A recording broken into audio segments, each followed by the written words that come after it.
It's a brand new day. Yeah. Tell some God. Yeah. Yo, it's a brand new day. Rise and shine. Time to wake up. Let your spirit align. Got the world in your hands. Dreams in your sight. Let's manifest the blessings. Make them ignite.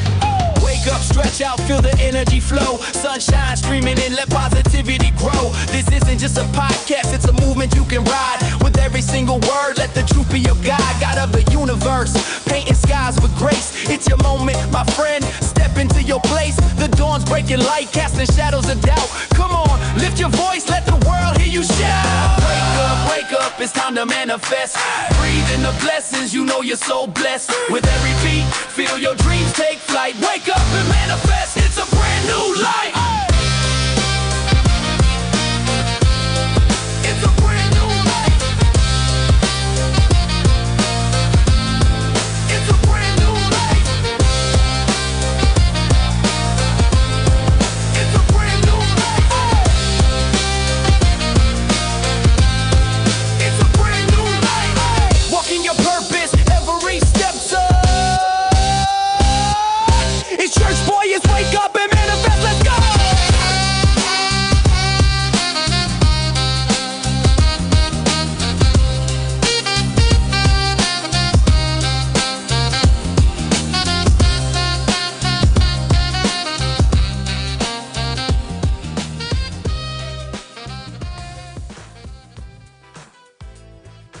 Hey, what's going on? It is your friend Church Boy, and welcome to Wake Up and Manifest. Yes, today is a brand new day, and there is nothing, absolutely nothing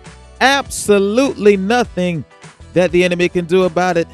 I am so glad you could be joining me on today. I know it seems a little crazy that you're hearing me right now, but please don't adjust your radio. Don't look at your watch. Don't look at the calendar. It is I, Church Boy. So listen, we're going to get right into it. Let me give you something to think about on today. Don't confuse God's silence with his absence. While you're waiting, God is working on the things you can't see. Oh, that's so good. Let me just say it again. So nice I had to say it twice. Let me say it again. Don't confuse God's silence with his absence. See, a lot of times when we don't hear God necessarily, when we're waiting for God to say something to us or to give us a sign, and we're saying we're not hearing nothing, there's no sign coming, we feel like God is not concerned about us. We feel like God doesn't hear us. We tend to almost fall for the trick of the enemy that says there is no God. But just because he didn't answer you at that moment does not mean he's not working behind the scenes. Oh, for what does the Bible says, eyes have not seen, ears have not heard, neither has it entered into the thought of man what God has in store for those who love him.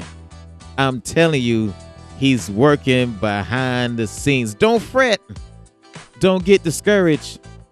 Don't let unbelief rule your heart. God is working behind the scenes, all right? Hey, listen, you know what time it is. I am Church Boy. This is Wake Up and Manifest. Let's go.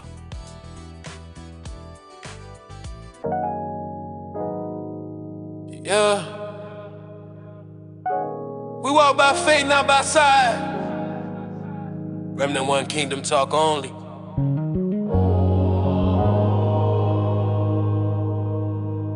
Let's go.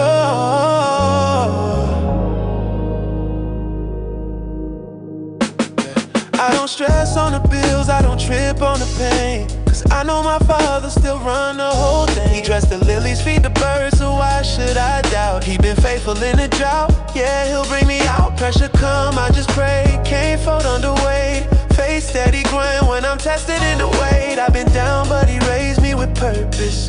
Now I'm serving in peace, not nervous. I take no thought for tomorrow. Faith as a mustard seed. I take no thought for tomorrow. You're all I need.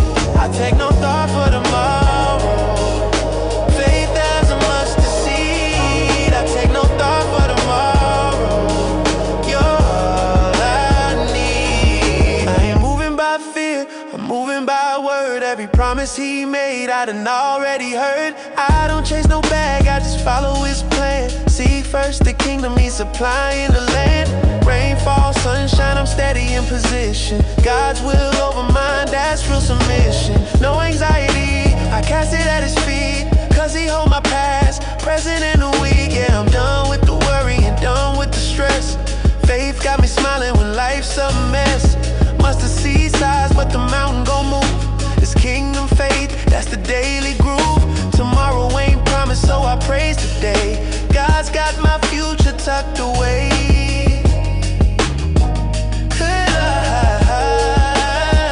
Yeah, I take no thought for tomorrow. Faith as a mustard seed. I take no thought for tomorrow. You're all I need. I take no thought for tomorrow. Faith as a mustard seed. I take no thought for tomorrow. You're all I need. All I need. Yeah. You're all I need.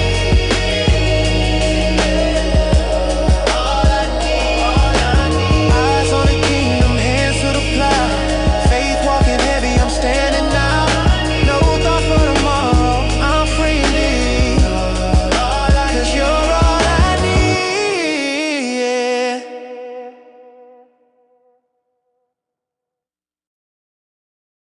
Yeah, I'm done worrying.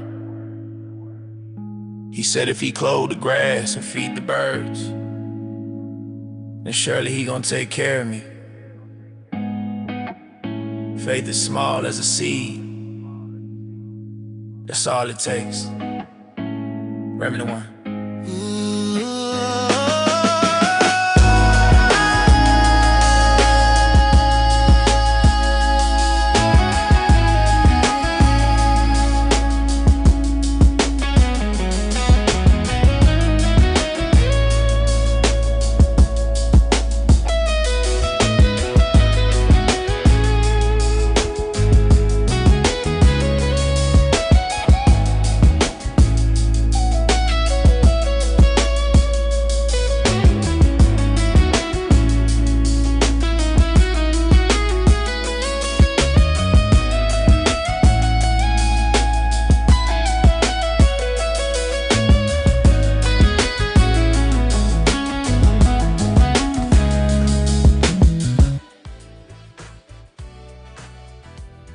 A white Texas woman was very racial in a department store, saying, "You're not supposed to be here. Black people, get out." Call them all kind of racial slurs and names. And guess what? She gets fired. GoFundMe gives over $100,000. But GoFundMe said, "You can't get this money because you're a racist."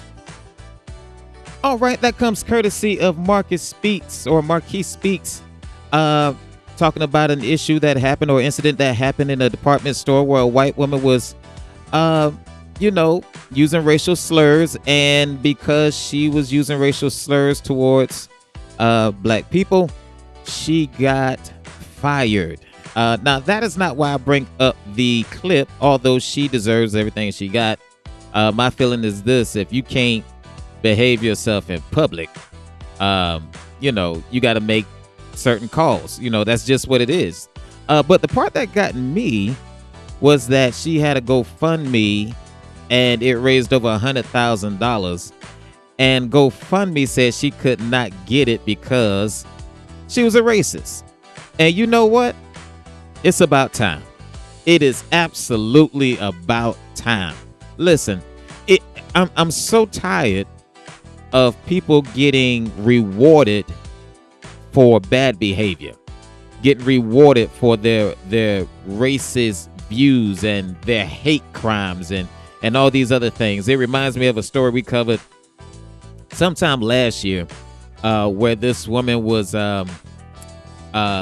messing with these kids at the park or something to that effect, and because she was called out on it, now she feels some type of way. But the thing that got me about it was she received over $250,000 from GoFundMe, people, giving her money to help her move after she caused the problem. Listen, there is no reason, absolutely no reason, why people should be rewarded for bad behavior. And it's I don't care what color you are, what ethnicity you are. If you do something wrong, why should we reward you? You understand what I'm saying? Why should we reward you? As a matter of fact, I would like to take it a step further, and those that gave to that account, I believe, should just be blocked, or at least done a service where they have to answer a few questions as to why are you helping spew hate. That's just where I'm at with it. Now, differences of opinion, I got it, but when we're talking about hate speech and things of that nature, why are we rewarding these people? And so, big ups to GoFundMe, and there's a couple other sites that do things similar to GoFundMe that we definitely need to start putting in check. For those that are familiar with the incident with Chud the Builder, who actually was calling black people, out their name and saying they're chimping out and all kind of stuff. And then he actually shot a black man and tried to claim self-defense. Shot him in front of the courthouse, by the way, in Tennessee, and tried to claim self-defense. Of course, it did not work. The judge saw right through it and gave him a $1.25 million bond. And so there were plenty of people coming to his rescue, after he spews all this hate speech, calling black people the N-word and all kind of stuff. And he raised over $250,000, and it was held up because the judge was like, you know what, you cannot use this money. No, you're going to pay for what you did. And I'm all for forgiveness, but at some point we got to put a stop to this thing where it seems like we reward bad behavior. See, forgiveness is this: I'm going to forgive you for what you did, but I'm not going to give you the ammunition, or I'm not going to give you a free pass to do more bad behavior. Do you understand what I'm saying? That's like someone saying, I forgive someone for slapping me. I will forgive you, but I'm not going to give you every opportunity to slap me again. And I just feel like sometimes that's what, the GoFundMe has done. It has become a place where people, almost come like gangs. Oh, they got you in jail for spewing hate speech. Well, here's some money to get out of that situation so you can spew more hate speech. No, it should not be working like that. And so I'm so happy to hear, what GoFundMe has done. I'm also,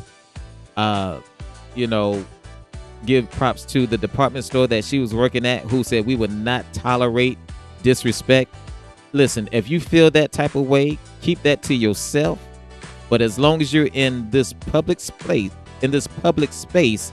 everybody should be treated with respect. Now, we work on your heart privately, but publicly, you're going to respect everybody. You hear me? Oh, goodness. What we got in other news? Listen, there has been an earthquake in Venezuela. If you're not living under a rock, there's an earthquake that happened in Venezuela, and it caused a lot of damage. Well, I did see a touching story where through all that happened in Venezuela, you had buildings collapsing and all sorts of destruction. There was an 18-day old baby rescued from the debris. The house or the complex, whatever they were in, fell, but that baby was protected. And I gotta tell you, when I saw them draw the baby out of the rubble, I didn't see a mark on that baby. Glory to God. Won't God do it? Won't he be a protector for you? Yes, he will. So glad to see that. And from what I understand, they also rescued the mother. So, we do have our angels watching over us. No evil come nigh us. We walk in divine health, as my mother would say, in Jesus' name. Oh my goodness. Okay, people. Let's talk about this. There is a pastor by the name of Tony Spell. Tony Spell, and he is from, I believe, Louisiana. This pastor was caught on video confronting this individual as the individual screamed help.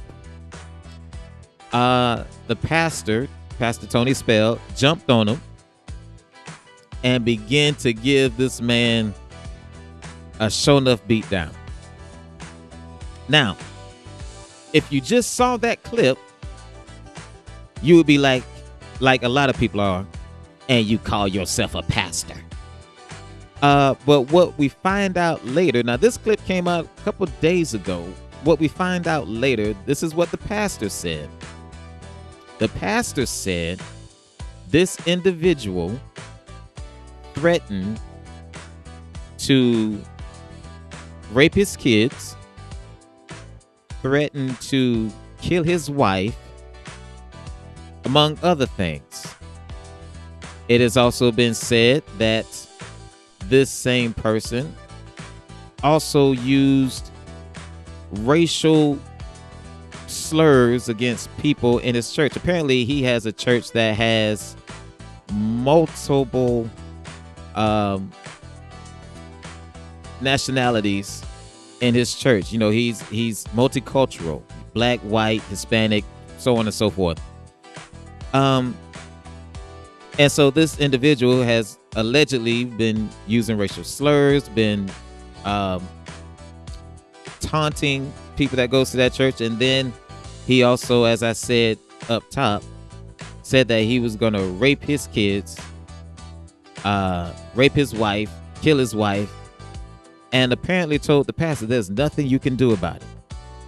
And so the clip that went viral is what was shown after those verbal threats were made, where the pastor went across that street and said, "You gonna do what to who?" and began to give this man a show enough beat down. Now, this pastor has been charged with second degree assault, if I'm not mistaken, and it has caused a stir. Let me say this. I understand where the pastor is coming from.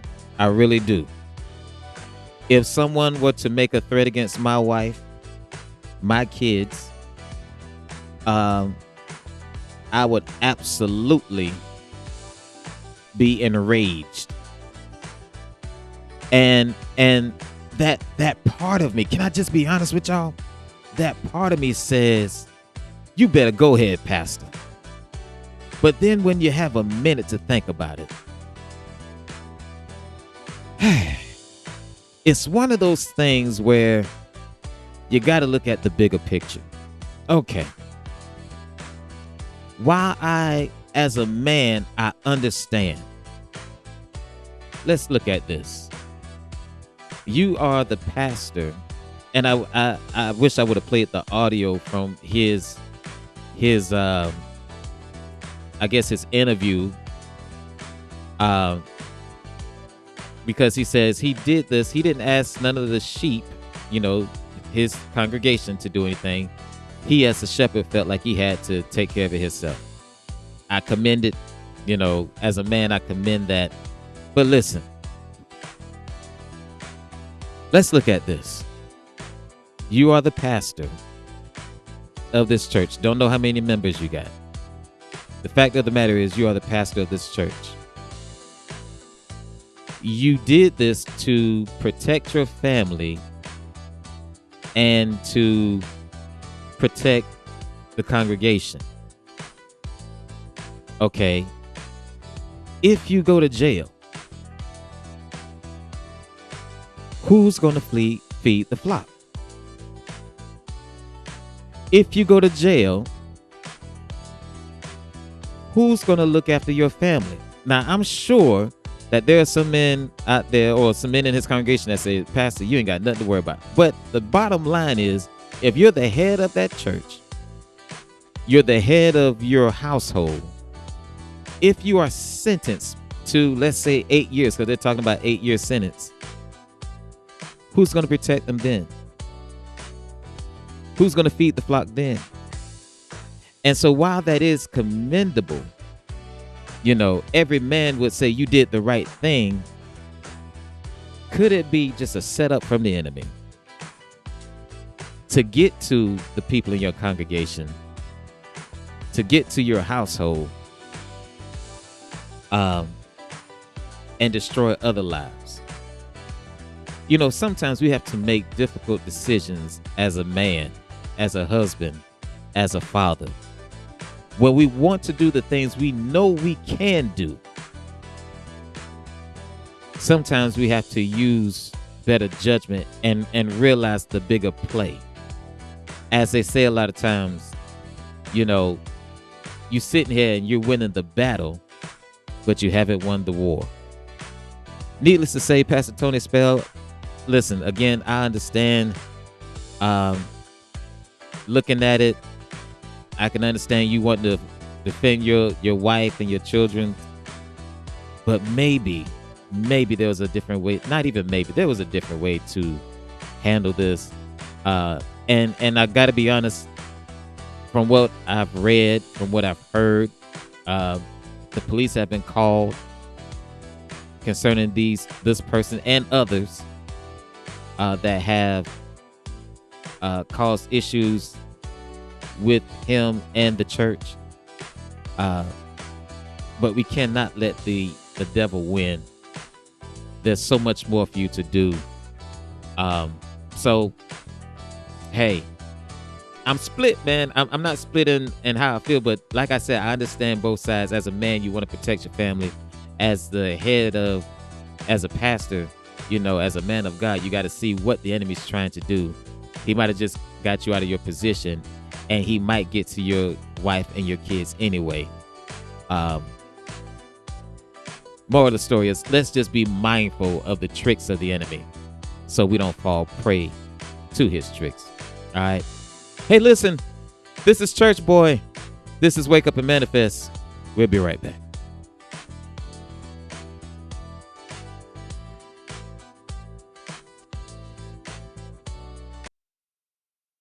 Your manager told you to be at work at 7 a.m.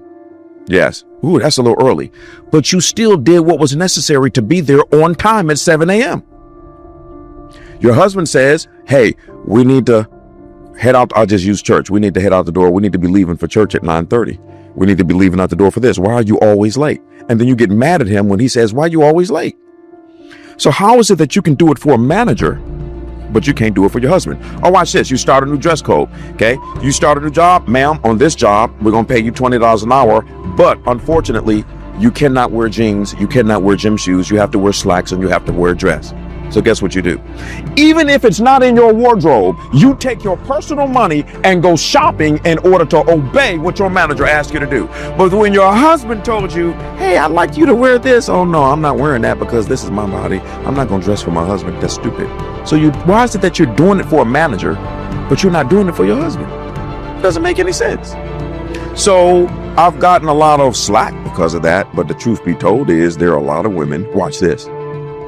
You're never going to tell me that you're going to work for a manager and that manager does not tell you something that you don't like. When that manager tells you something that you don't like, are you interrupting him? Are you clapping your hands at him and doing all that type of stuff? No. But you come right home and do that with your husband.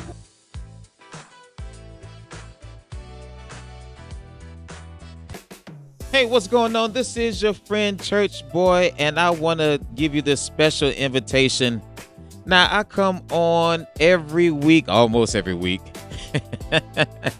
talking about the Lord, talking about what he can do, talking about how great he is, and just what he really means to me in my life. You know, I like to have fun. I like to laugh. Oftentimes we give testimony, good news, things of that nature. But I don't never give an invitation. So let me just take this time to give you a formal invitation. First of all, let me just say this. Everything that I have said on this program, on this show, is not even close to what God really means to me. He is my friend. He is my helper. He is my confidant. He is my father. He is everything that I've ever needed him to be. When I went through hard times with the passing of loved ones, God was there. When I was on the verge of making the wrong decisions and just battling in my mind, God was there. When I was on the verge of committing suicide, God was there. When I didn't know where the next meal was coming from or how I was gonna, do the things that I need to do, God was there. When I was, sitting up in the middle of the night trying to figure out how I was gonna take care of my family, God was there. When I was just outright lonely, God was there. And I say all of that to say this: everything that he's been to me, he will be for you. All it takes is you inviting him into your life. And I know there are some people that say you got to do this and you got to do that. You got to, tarry and, do all sorts of things. And you got to be in front of a church when you do it and things of that nature. But guess what? You don't have to be in front of a church. Guess what? It's not something you have to pay for. It's just a decision you got to make. It's just an invitation you got to give Christ to come into your life. And so I'm just wondering if there's anybody out there that would love to know Jesus as their Lord and Savior, that would love to know the man that I talk about all the time, the one I laugh with, everything. If you would like to know him on today, just do it right now. We can do it right now. Don't even wait till Sunday. Do it right now. You don't know what's going to happen tomorrow. Do it right now. Okay? If this fits the way you feel, I'm just going to pray this prayer with you, and we'll go from there, all right? Are you ready? Just say, Lord Jesus, I come to you today just as I am. I admit that I have made mistakes. I've fallen short, and I need you. I believe that you died on the cross for my sins and that you rose again with all power to save me, heal me, and make me new. Today, I open my heart to you.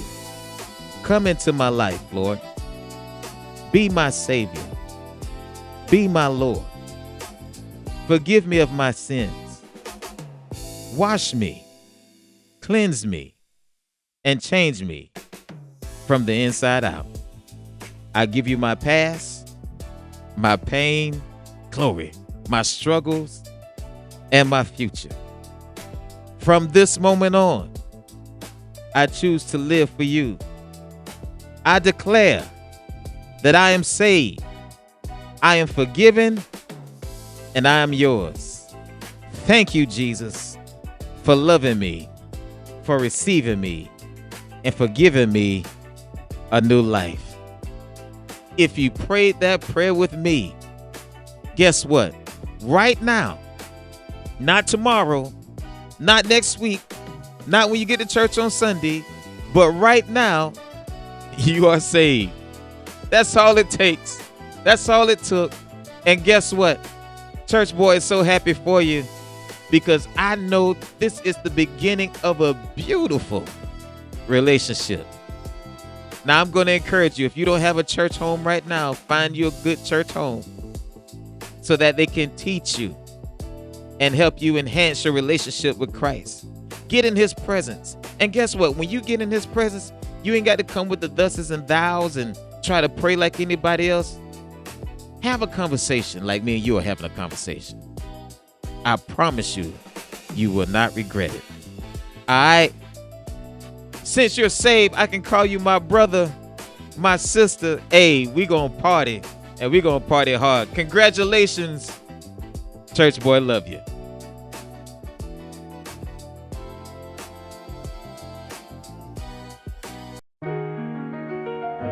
Yeah.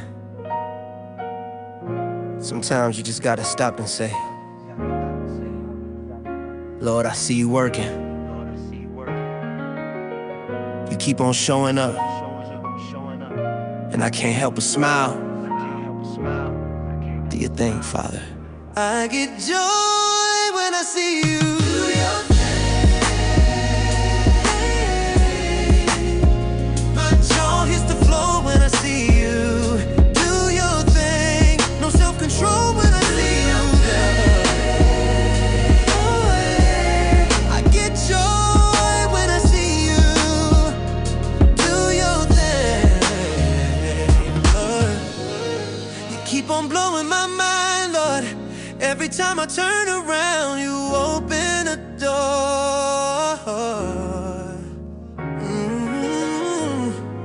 When I thought it was over, you said not yet. You reminded me what grace is for.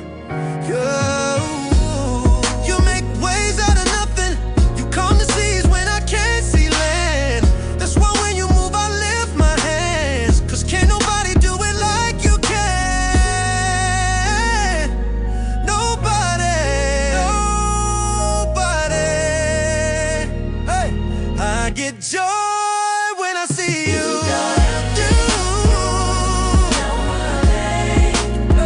My jaw hits the floor when I see you. Do your thing. No self-control when I see your thing. I get joy when I see you. Yeah. Do your thing. Yeah. I get joy. I get peace. I get strength. Yeah. Yeah.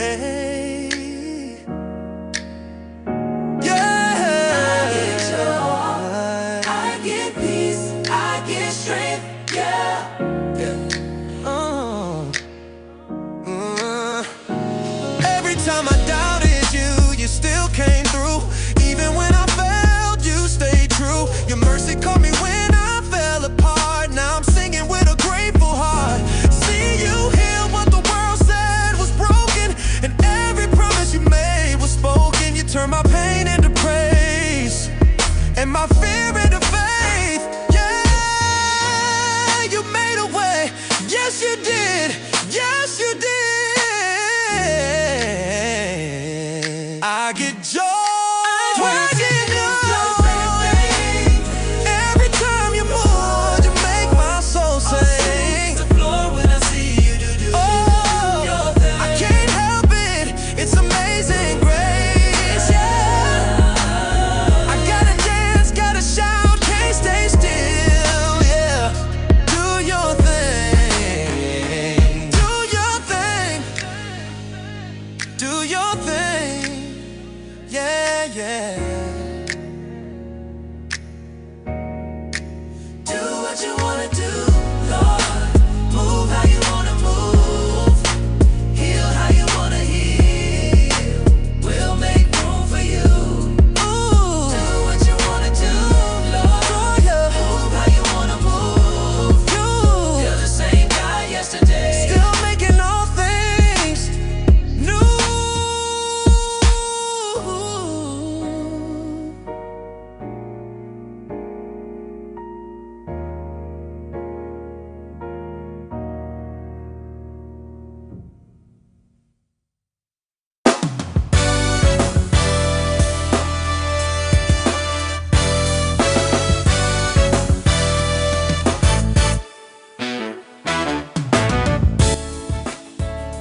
All right, let's highlight some good news on today. A homeless man found a backpack containing $42,000. Let that sink in for a minute. A homeless man found a backpack containing $42,000 and decided to turn in every dollar. In just a few days, the community raised $100,000 for him.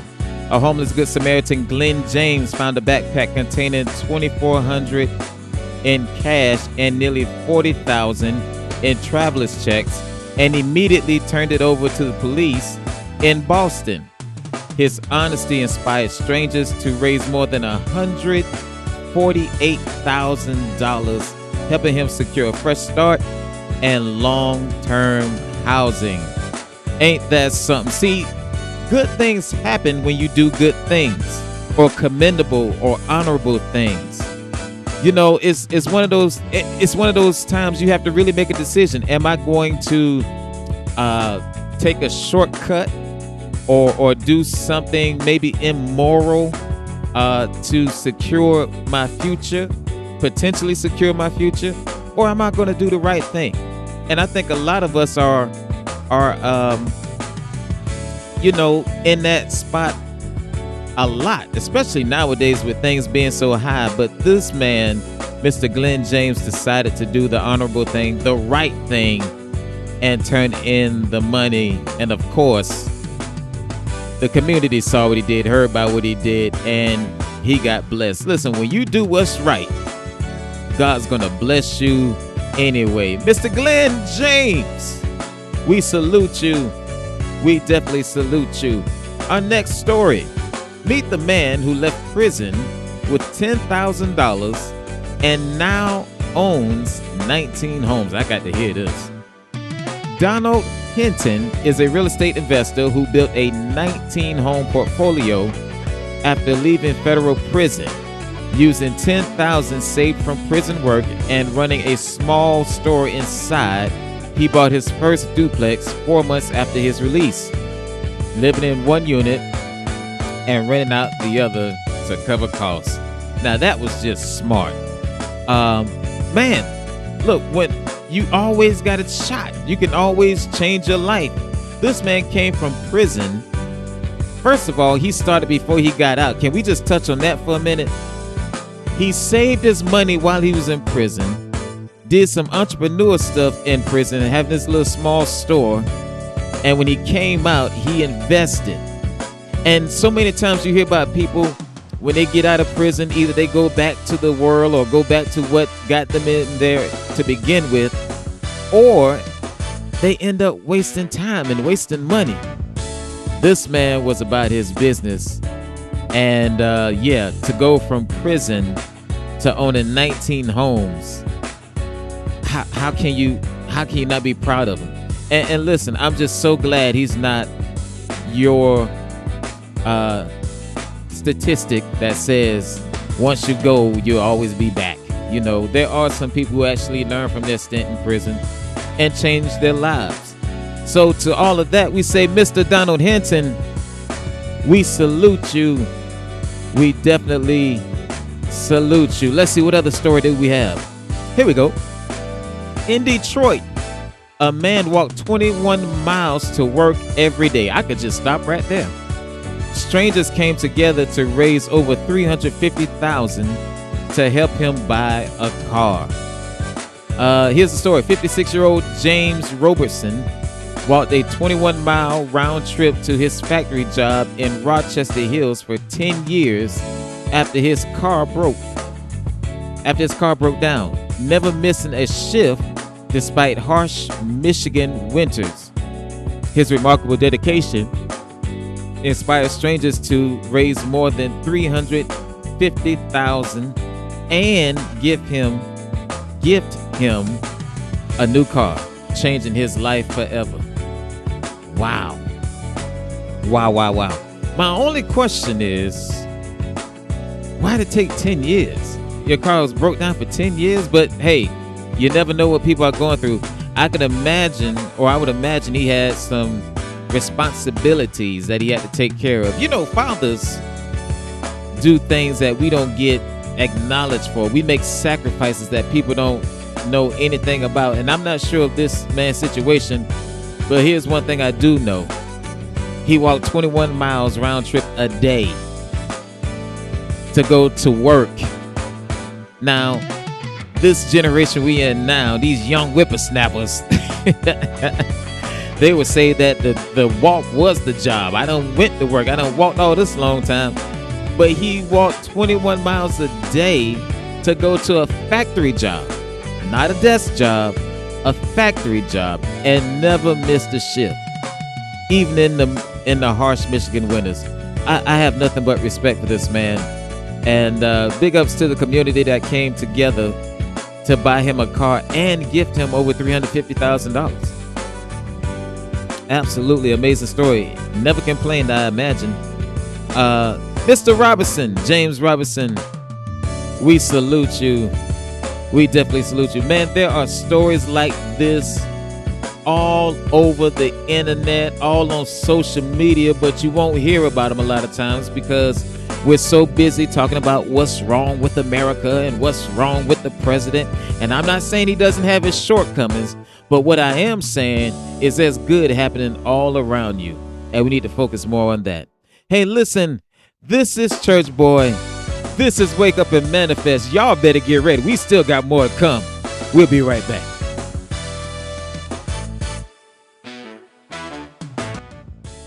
Stood in a thunderstorm, saluting a fallen officer for more than half an hour. But when the photos came back later, one impossible detail left Deputy Tiffany Dial completely speechless. On January 19th, 2019, Jefferson County Sheriff's Deputy Tiffany Dial stood beside a road in Birmingham, Alabama, honoring the funeral procession of Birmingham Police Sergeant Waitasha Carter, who had passed away just days earlier. Rain poured relentlessly over the city, but Tiffany never considered leaving. She had been assigned to represent her shift, and every second of her attention stayed focused on the procession and the officer they had lost. As the minutes passed, she noticed people stopping to watch. Some even raised their phones to take pictures. She assumed they were paying their respects to Sergeant Carter or capturing the solemn moment. Nothing about it seemed unusual. The ceremony lasted more than 30 minutes. Tiffany remained perfectly still until the final vehicles disappeared from view. Later, someone showed her the photographs. That's when everything changed. Standing directly behind her for the entire ceremony was a man she'd never seen. Quietly, without introducing himself or asking for recognition,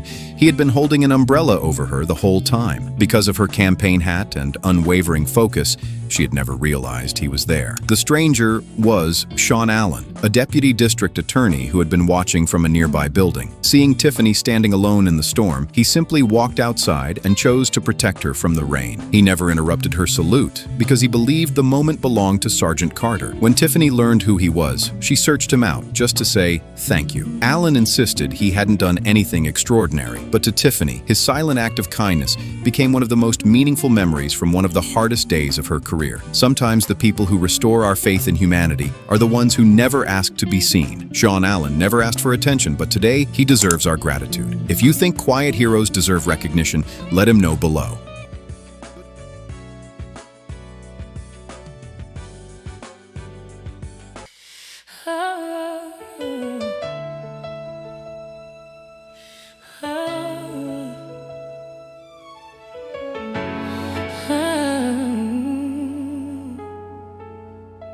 I've been walking through shadows, trying to find where I belong. Some days I feel fearless, other days I'm barely holding on. But every whisper of your promise pulls me back from every fear. 'Cause when you speak, my soul remembers I'm never fighting alone here. So I breathe in your truth again, let it rise like fire within. I'm standing on your word tonight, Lord, bring every promise to life. I believe, I receive,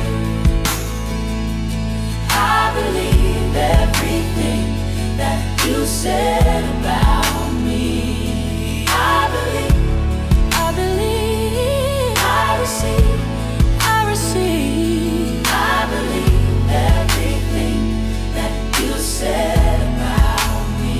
You saw gold inside the ashes, treasure deep beneath the pain. You called purpose from my rounds. You made beauty from my shame, and now the storm don't shake me like it used to. Grace is holding every part. You rewrote the story of my future, placed your glory in my heart. So I lift these hands again, Lord, let your love come rushing in. What you spoke will come to pass.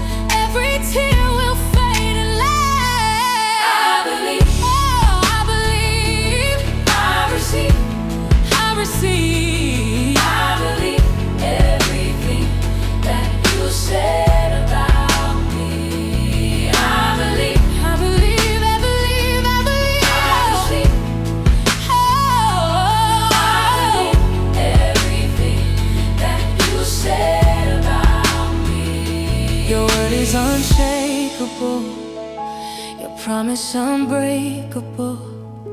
You're making me unstoppable, Jesus.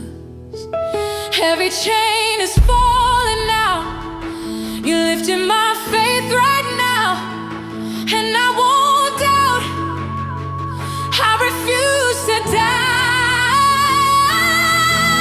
Oh, I trust you.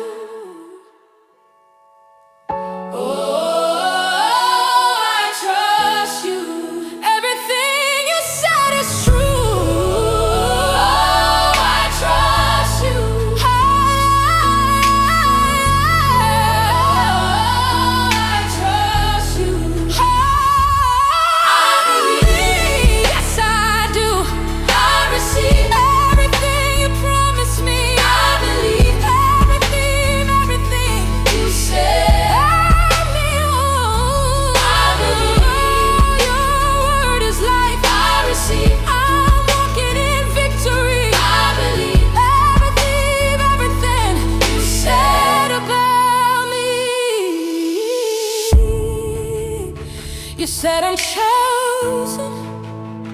You said I'm loved. You said I'm healed.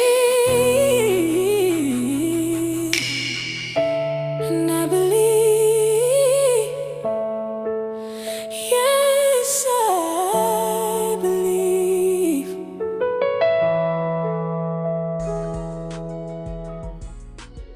All right, let's get into it. As customary, we say, I believe that God's word is true.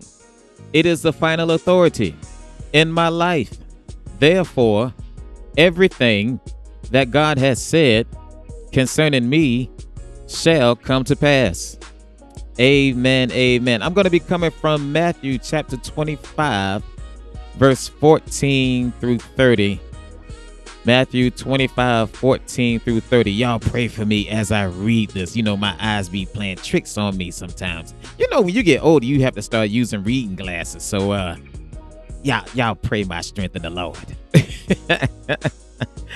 So listen, it says, for the kingdom of heaven is as a man traveling into a far country who called his own servants and delivered unto them his goods. And unto one he gave 5 talents, to another 2, and to another 1, to every man according to his several abilities. And straightway took his journey. Then he that had received the 5 talents went and traded with the same, and made them other 5 talents. And likewise he that had received 2, he also gained other 2. But he that had received 1 went and digged it in the earth, and hid his Lord's money. After a long time the Lord of those servants cometh and reckoneth with them. And so he that had received 5 talents came and brought the other 5 talents, saying, Lord, thou deliverest unto me 5 talents. Behold, I gained beside them 5 talents more. His Lord said unto him, Well done, thou good and faithful servant. Thou hast been faithful over a few things. I will make thee ruler over many things. Enter thou into the joy of thy Lord. He also had received 2 talents came. He also that had received 2 talents came and said, Lord, thou deliverest unto me 2 talents. Behold, I gained 2 other talents beside them. His Lord said unto him, Well done, good and faithful servant. Thou hast been faithful over a few things. I will make thee ruler over many things. Enter thou into the joy of thy Lord. Then he which had received the 1 talent came and said, Lord, I knew thee that thou art a hard man, reaping where thou hast not sown, and gathering where thou hast not strawed. And I was afraid, and went and hid thy talent in the earth. Lo, there thou hast, that is thine. His Lord answered and said unto him, Thou wicked and slothful servant, thou knewest that I reap where I sowed not, and gather where I have not strawed. Thou oughtest therefore to have put my money to the exchangers, and then at my coming I should have received mine own with usury, or with interest, I guess. Take therefore the talent from him, and give it unto him which hath 10 talents, or 10 talents. For unto every one that hath shall let me say that again. For unto every one that hath shall be given, and he shall have abundance. I'm gonna stop right there, because this King James version is a beast with all the thus and thous and the haveth and the taketh and the the point is this. This is what I want to talk about for a minute. You know, we ask God to do miracles in our lives. We ask God to give us this and to give us that. We ask God to do so many things. We just believe that God's going to give us the desires of our heart. As a matter of fact, one of the scriptures that you hear a lot of times, or that's very familiar to a lot of people, is he will give you the desires of your heart. And that is true. God will give you the desires of your heart.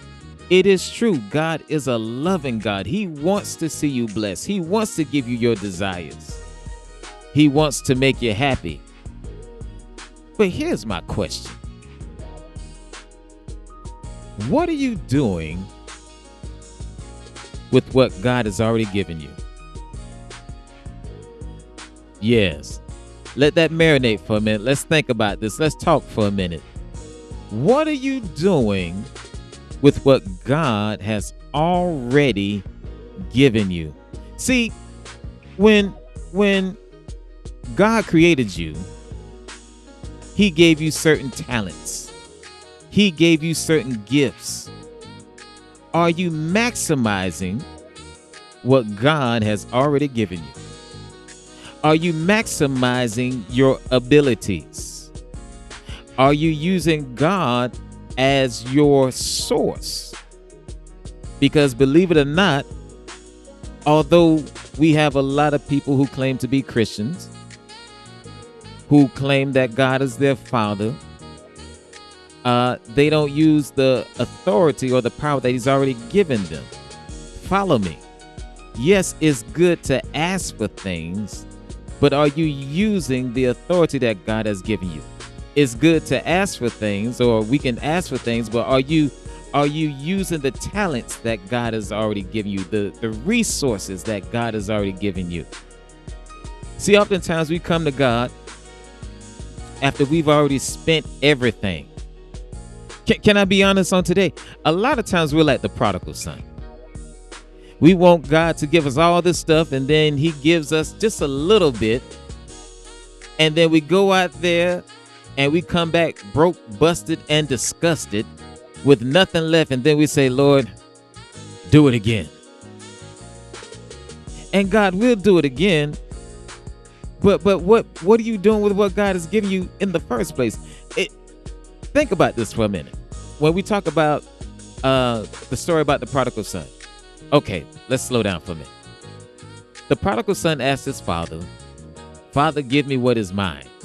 Now, I always thought that was that was kind of wrong, because you know I got some stuff stored up for you when I pass. You know, I got some stuff stored up for you, but you know this son is asking for his stuff now. But so the father gave him what he had for him, and as the story goes, the prodigal son went out there and started doing everything totally against what his father taught him. He started, as they said in the Bible, I believe they say he started doing righteous living, you know, or I'll just say unrighteous living. He wasn't living right, okay? You've been taught how to, you know, do things and how to conduct yourself. He went totally opposite.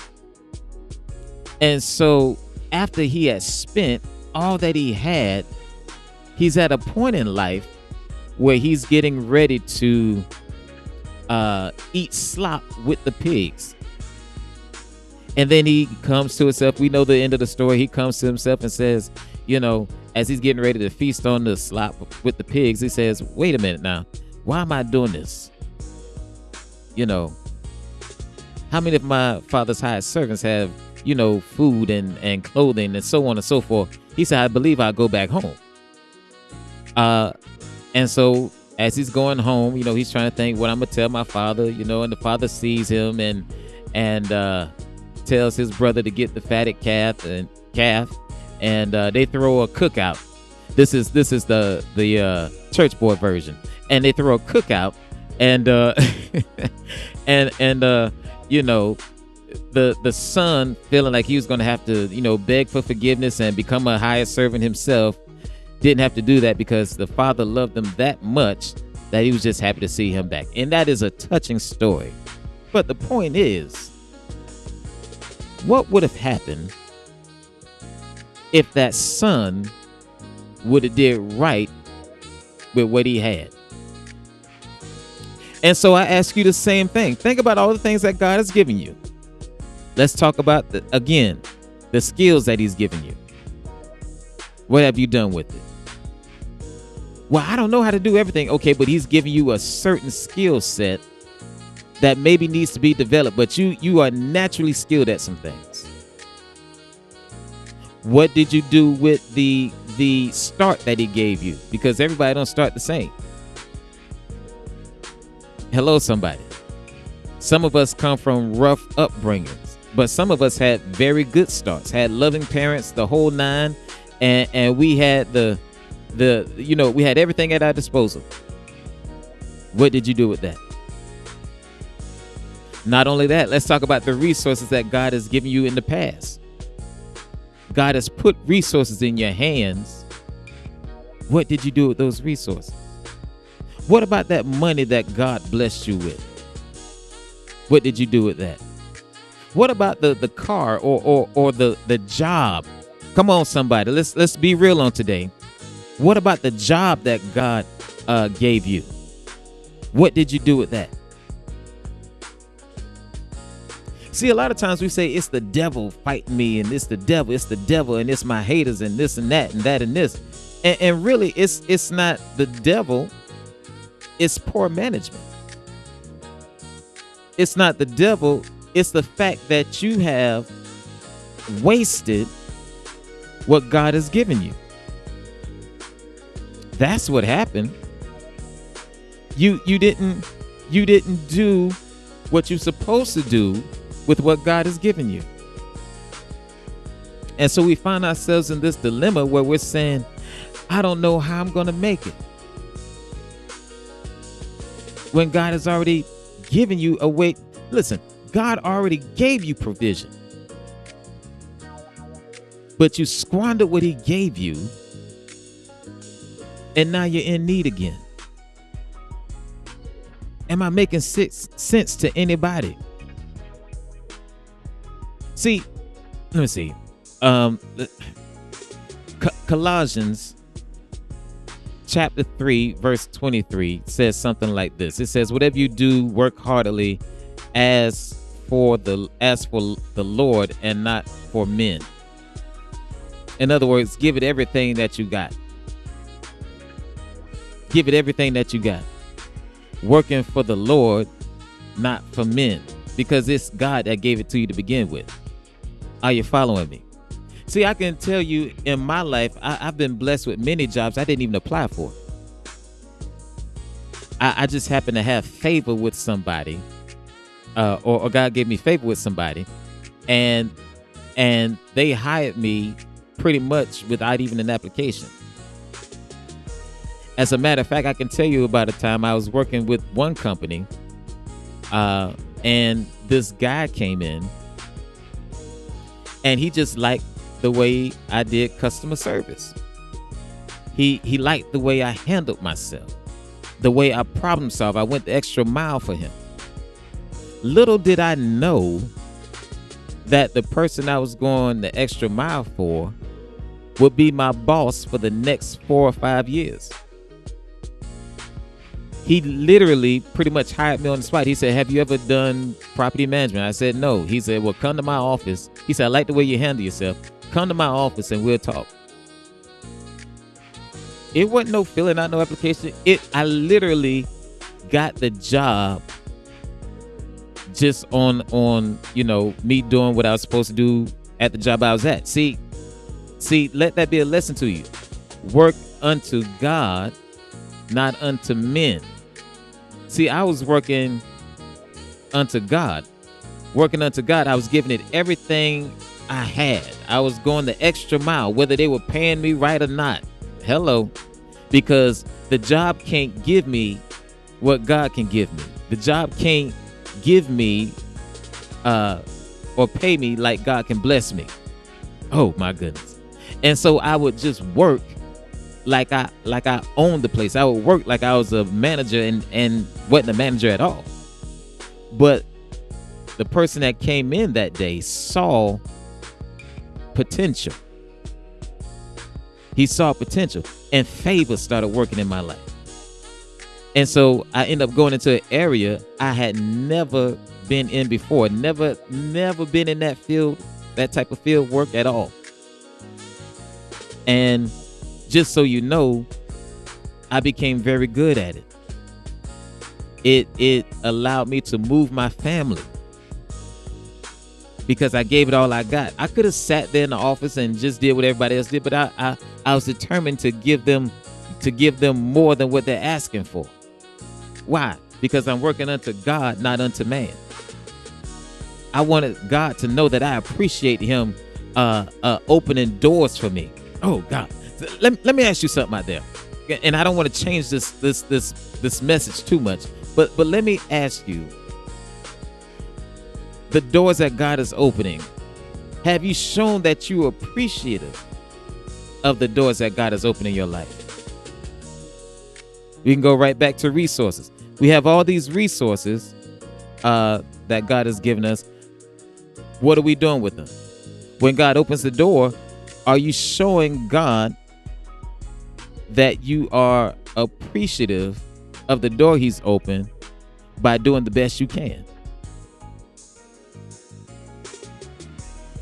Oh my goodness. Oh my goodness. So when we look at Matthew chapter 25, we see that God does not like lazy people. It was a parable he used, but he was like, whatever you do it with all your might. Be diligent about it. He said, you lazy and wicked servant. He said, you're wicked because you won't do what I've asked you to do. You're wicked because you throw away the favor that I've given you. Oh my goodness. We got to be better. We got to be better. It's time out to be blaming everybody for our shortcomings. Can't do it no more. There's somebody right now saying the devil did this and the devil did that. It was not the devil. It was you. And that's not only with work or making money or things of that nature, but just look at your marriage. Oh boy. I'm about to make somebody say ouch. You keep saying to your spouse, you're going to have to accept me just the way I am. Okay. I can accept some things, but there is a thing called compromise. Right? There's a thing called compromise. And what that is that compromise means I'm going to try my hardest to become what you need. Oh my goodness. Follow me, please. There's a lot of marriages in trouble because they take the lazy route and say, oh, you just going to have to accept me the way I am. You knew this about me. I was like this when you married me, and I'm not changing. And so as a result, because you refuse to grow, you lose your spouse, you lose your marriage. And if you don't lose them outright with those papers, everybody know what I'm talking about when I say papers. If you don't lose them outright with the papers, you lose them even though you're present. In other words, there's nothing going on inside the home. There's no happiness. There's nothing productive because you're lazy. You refuse to work on yourself. You refuse to come together. How much longer are you going to allow laziness or your slothfulness to rob you of happiness, to rob you of destiny, to rob you of blessings? It applies in every aspect. If you're talking about financially, if you're talking about in the home, if you're talking about health-wise, a lot of things can be contributed to us not wanting to put in the work. Hello, somebody. I really wasn't planning to go this way, but since we're here, it can apply to all of that. You know, I just recently lost about 40 pounds. I feel so much better. But it took me making the necessary adjustments in my life. And if I had to go see a doctor, I went and saw the doctor. I had to do that. I had to start listening to my wife on some things. I was being slothful about my own health. And had I died early, you know, I would have been, you know, they would be like, oh, he, you know, the devil took him from us, but he was a good guy. No, the devil didn't take nobody from you. The devil didn't take me from the family. I took me from the family because I refused to do right. But, you know, your boy looking good now. I've been getting them compliments lately, you know, from everybody, from men and women. So I'm a little motivated. All I'm saying is we got to be better. Got to be better. Don't let laziness, slothfulness destroy your destiny or hinder you from being what God has called you to be. All right. Hey, listen, I am Church Boy. This is Wake Up and Manifest. We'll be right back.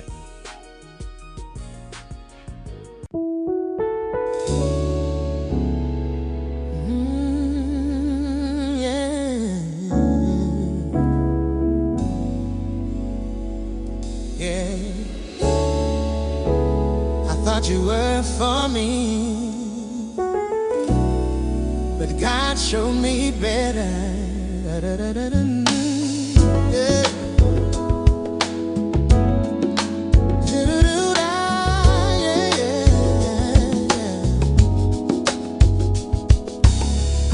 I gave my trust, I gave my heart, believed in you right from the start.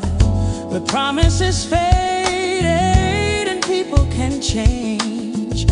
Still my faith in Him will remain. Yes, it will.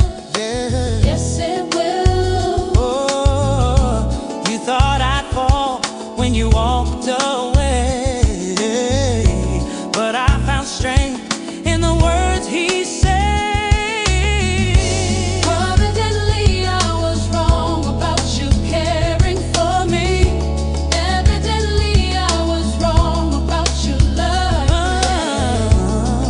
Okay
said no, not this time, it just ain't right. I said no, not this time, it just ain't right. Delilah, I said no.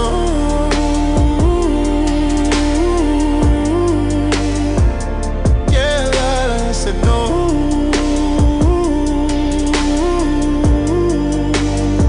No more running. I ain't proud of the things I've done. Broke a heart that only wanted love.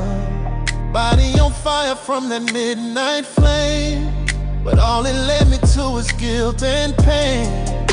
You were smooth with the words you said, played a tune that messed with my head.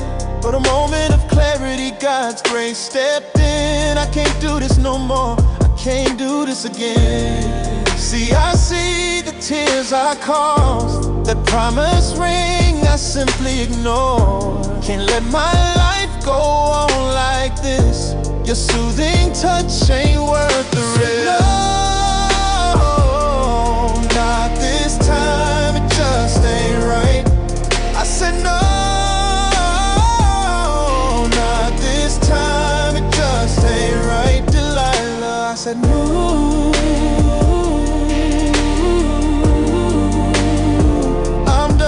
Time I walked away.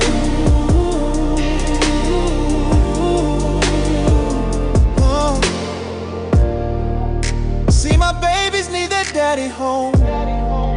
I've been an absent father for far too long. It's over now, I gotta go home now. See, I got a wife depending on me to be the man, to be the lead. I just can't break her heart again and have her regret taking my last name. I'm sorry, but this is the end. Oh, not this time, it just ain't right. I said no, not this time, it just ain't right. Delilah, I said no.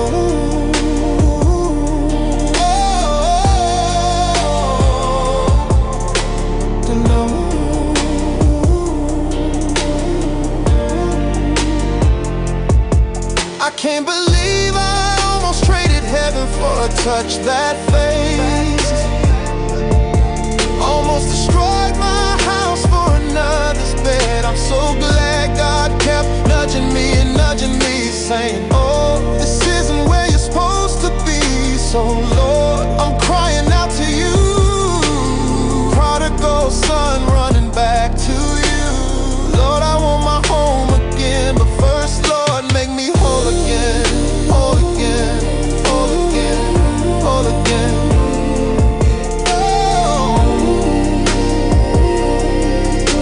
Whole again. I said no,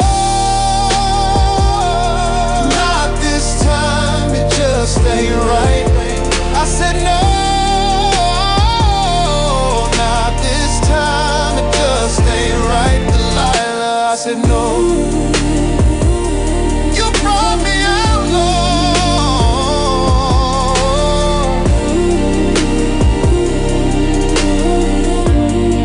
I got a wife that prays for me, kids that look up to me, and a God that forgave me. So Delilah, this time, I said no.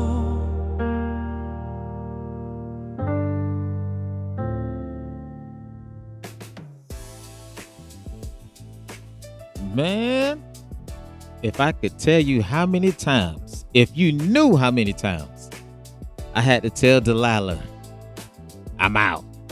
I can't do it again. Not this time. And I'm not just talking about, that young lady, but I'm also talking about those other things that tend to have me do things that I know I shouldn't do. I've had to tell Delilah many times, I'm out. I've had to tell the young lady, which was Delilah, I'm out. I had to tell, the smoking, which was Delilah for me. I'm out. I had to tell the cussing, I'm out. Even though he be trying to come back, had to tell him I'm out. But listen, I that song is just so powerful because it really deals with what a lot of us deal with. We have these vices. We have things that we've gotten accustomed to. We have these things that we feel like we can't live without. But we got to make the decision that we're going to tell it no. And let me tell you something. You can't do that on your own. It's going to take God doing it. It's going to take God doing it. Please understand, ain't nobody strong enough to take care of vices, serious vices, on their own. It takes knowing the Father. And I tell you, forget the cars, forget the house. Yes, God has blessed me with all that stuff. The car, the house, the wife, all of that. But I really thank God for the many times he's given me the strength to say no.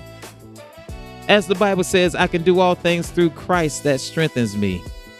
Find your strength in God on today. I wasn't even going to use that as a close, but that sounds like a pretty good one for me. So, as always, thank you for joining me on today. Hope that this benefited you in some type of way. Hope that it compelled you to think and maybe even say ouch. All right. I am Church Boy. This has been Wake Up and Manifest. I'm out. Wake up, it's time to manifest. Breathe in the blessings, you're so blessed. With every beat, feel your dreams take flight. Wake up and manifest, it's a brand new life.